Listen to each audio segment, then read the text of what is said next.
level of ambition. You know, suppose you finish and you say, I just want to get over with it, and a D or E, scrape that, I'm cool, off I go. No, you don't. You go to a company, and you know, I mean, look, we are working all in a profession which is already extremely globalized. I mean, look, who are we, right? I mean, what, 50 countries plus? And you know, and it's not going to stop or go into reverse, right? So very likely, your future employer will be an internationally operating and recruiting company. And the interpretation of D and E, remember it was satisfactory and sufficient, means, okay, we somehow didn't manage to fail this guy, but don't employ. It is a very cruel thing. It is cruel. I mean, it's a serious dent in your career, if not the end, before it has done. Right? So, I mean, you should take it as an opportunity. You want to show off. I mean, look, you have acquired, or you have put so much hard work in learning skills, methodology, topics, whatnot, and now take it as something where you can show off, right, at the end, where you can document. Yes, look, I really learned what I was supposed to learn in this university. And for those, you know, in civil engineer who take this at their third year, you know, and then move on, take it as a sanity check. You know, did I really work in a way that you know, what I meant to learn, I can really use for degree projects or projects in general? So this is really good, right?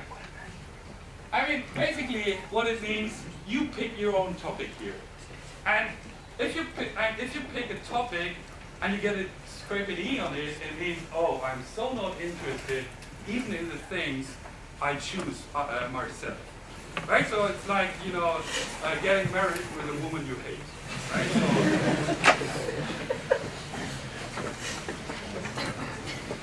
So, other universities. Okay, so it is possible to do degree projects at a different university. And there it doesn't matter whether it's an international university or whether you're staying here at sea. And there is one important thing to understand. The degree project can only be examined at one university, unless it is a double degree project. Okay, these are, you know, esoteric creatures we're not going to talk about. Right? And this, you know, is a constant source of confusion and frustration. So, and there's two different possibilities. So if you do your degree project at some other university, then KTH can be, you have an examiner at KTH, then it is exactly the same situation as if you were doing the project at a company, right? There is no difference, and so basically the other university acts as supervisor, right? Okay. Or it is examined at the other university, and that requires that before you go off, you strike a learning agreement between the other university, you, and the person who is responsible for your education program here at KTH. Only after all of that is in place, you go off, right, to the university, do your degree project, have it examined there, come back to KTH, and KTH will accredit the credits as if they were taken. And never, never, ever go off before. You know, I mean, always make sure that what you have in mind works. Then, right, that is your question. So, as I mentioned before, the degree project is a public document, which means if you do it at a company and you are dealing at the company with confidential material, you cannot possibly include it in your final report. So, the typical approach is you produce two reports. One includes the confidential material for the company. One excludes the confidential material, which is then used here at KTH. But for grading, only the public version can be used. However, while you were working on your degree project, you can actually involve your examiner, even though the person is here at KTH, into confidential documents, because it is working documents.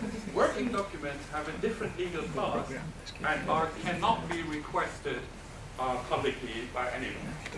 But there is a catch, thanks to Chip for pointing this out. When you exchange with your examiner working documents, never send from KTH to a non-KTH mail account.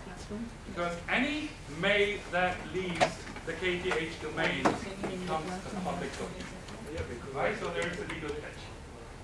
Or everybody uses Google, right? Google Mail, including your examiner. But never cross these boundaries. Is that all? Or do you have more questions? Yes, what does the examiner to know all this confidential data? He must also check it. I mean, what is there any example of this not in the examination? I mean, I think it depends really. I can say from a practical point of view, in 400 of them, the only times I've had information when I have not been able to see it is when it involved actually classified material in the sense of national security. And there, the only thing that wasn't disclosed to me was the actual locations of where things were, but all the other material was disclosed. I've had no problems with the industry. The only two cases I've had in industry that were problems is when the industry failed to do their job on the transition from report A to report B and did not identify the material which was not theirs to be able to disclose. In fact, it turned out it belonged to a third party, which the company had signed a non-disclosure agreement with. The problem is it ended up in report B, and too bad it now became public. I've been involved in cases like that. Usually the examiner writes under confidentiality agreement. This has happened in many times. Because you are just an external party as examiner. So you write under confidentiality agreement. We're legally forbidden to sign NDAs. We cannot sign NDAs. We're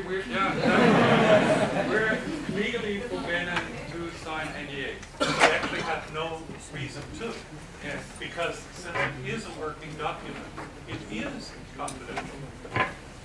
So, but there is no problem. I mean, it's really, it's. I mean, Chip has supervised what 400 students, and you hear it yourself. I mean, it's typically very smooth. Keep in mind, I mean, KTH is not exactly known as, a criminal enterprise.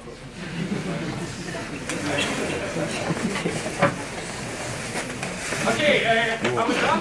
We move on? Alright, these are the resources, right? And, as I said, you must read and understand this process description. There are 6 pages, and come on, after 3 years of study, you can pull that off. Then there are 2 groups in KTH Social for degree projects, one on the bachelor level, one on the master level, right? And you can just Google them and find them, no problem.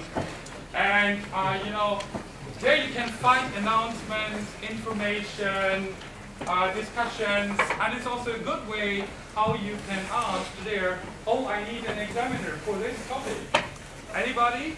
Or, I need to oppose a thesis anytime soon. And, somehow they are rather new, and, somehow I don't know what to say. How do I say it politely? Our colleagues maybe could improve their speed in taking this idea up. Okay? So, but I hope that's going to happen.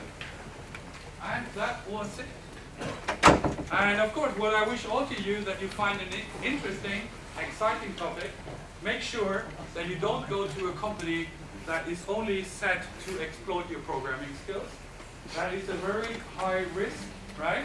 And that is why you also need an examiner to cross-check, right? So the examiner will know, right? So So I think all of us very often get calls from small companies who just frankly say, oh, I need some programmers. Do you have students? Right? So be aware, but otherwise, good luck, and I wish you success and a good entry point into your career. Yes, please.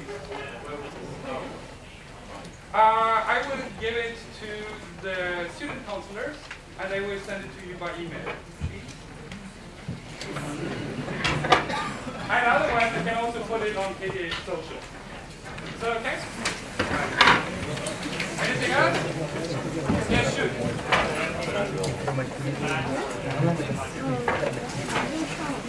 No, there are no deadlines to find the PAs. But, I mean, the earlier the better. Right? No, but there are no hard deadlines. The deadlines really are only if you start the season, right? Right? Guys,